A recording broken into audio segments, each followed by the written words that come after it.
Nos toca el punto 139. ¿Qué tiene que ver el mandamiento del descanso dominical con el trabajo?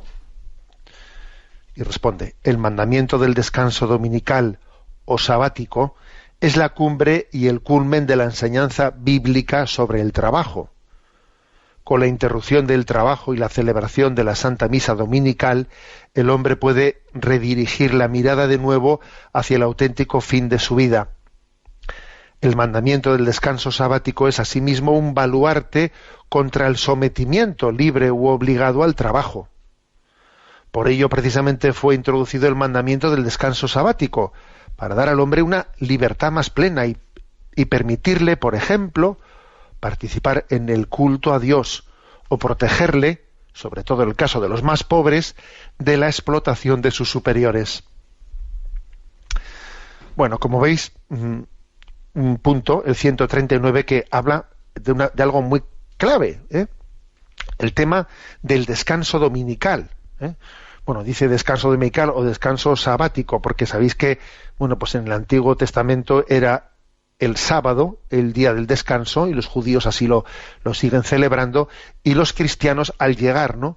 Al llegar la cumbre de la revelación en Jesucristo, entendieron que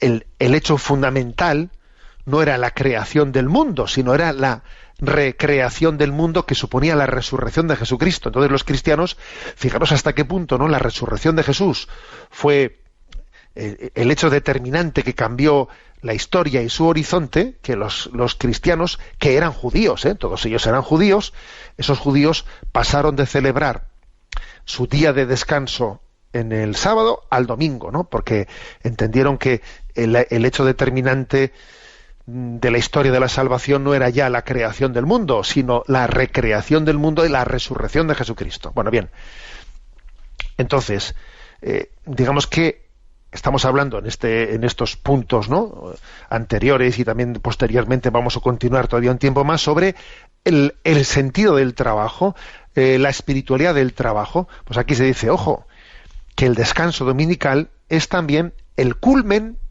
de la enseñanza bíblica sobre el trabajo. Si quieres entender lo que dice la Sagrada Escritura sobre la espiritualidad del trabajo, fíjate en el descanso, en el mandamiento del descanso, porque ahí encontrarás también una clave para entender, ¿no?, la espiritualidad del trabajo. Entonces, ¿qué clave nos da el descanso para entender lo que es el trabajo?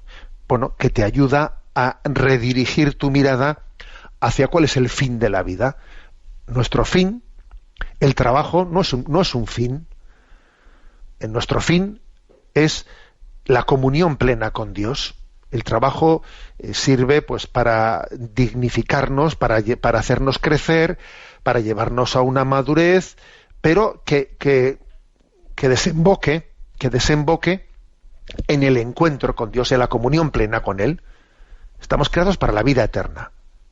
Entonces, ojo, a ver si resulta que en esta vida uno hace del trabajo, pues, una ocupación que le absorbe, le obsesiona de una manera, le ocupa de una manera que le hace olvidar cuál es la meta de su vida. Pues menudo drama, oye, menudo drama. Es que te has montado en un coche que en vez de llevarte a la meta, el coche se ha perdido por el camino. Entonces, el descanso dominical te ayuda a redirigir tu mirada hacia cuál es el fin de mi vida. El fin de mi vida, ojo, es la vida eterna. Y por eso también, pues, las formas de vivir el trabajo son relativas. Imagínate una persona, oye, pues que tiene una incapacidad laboral. ¿Su vida está frustrada? No está frustrada, porque el fin de la vida, pues, es la comunión plena con Dios. O sea, las formas en las que en esta vida podemos desarrollar el trabajo son muy distintas, y eso no tiene que ser motivo de frustración, porque el fin es el que es. Y el descanso dominical nos lo recuerda, por si te habías perdido por el camino. Y en segundo lugar también te dice que ese descanso semanal es también una ayuda frente a la esclavitud que se puede generar. Se puede generar, el trabajo puede llegar a ser una esclavitud, y frente a la esclavitud del trabajo, descanso. Y a veces a veces somos esclavizados por contratos laborales que se nos imponen pues de una manera, pero ojo, a veces eres tú mismo tu propio carcelero, en la vida laboral. A veces eres tú mismo, no tu jefe, no, sino eres tú mismo el que has hecho de tu trabajo pues una esclavitud. Entonces, frente a eso, descanso dominical, vale ya. Y entonces dice, vale ya, y ponle a Dios en el centro de tu vida. Entonces, pues da culto a Dios. O sea, es como protegernos frente a la explotación.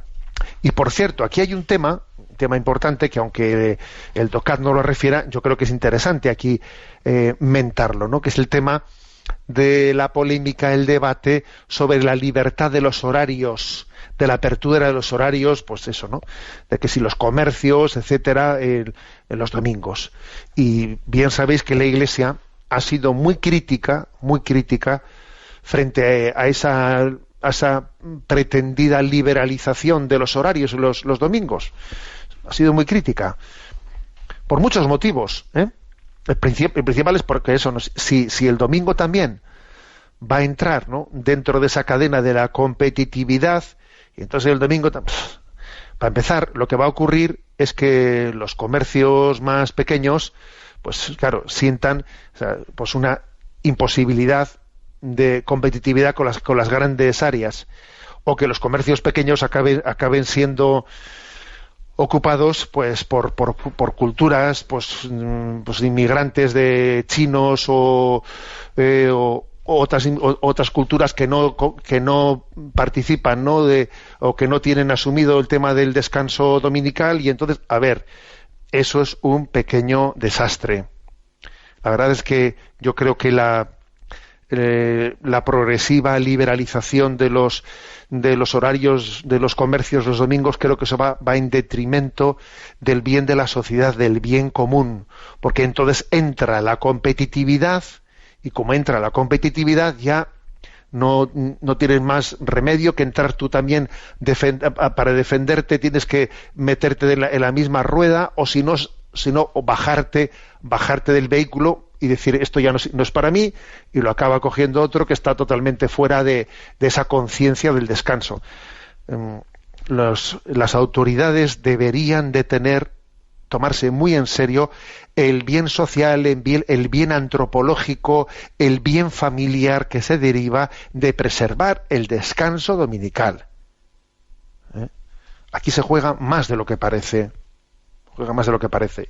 Y nuestra visión materialista de pura competitividad pues nos tiene ciegos, ¿no?, para no caer en cuenta de lo que esto supone.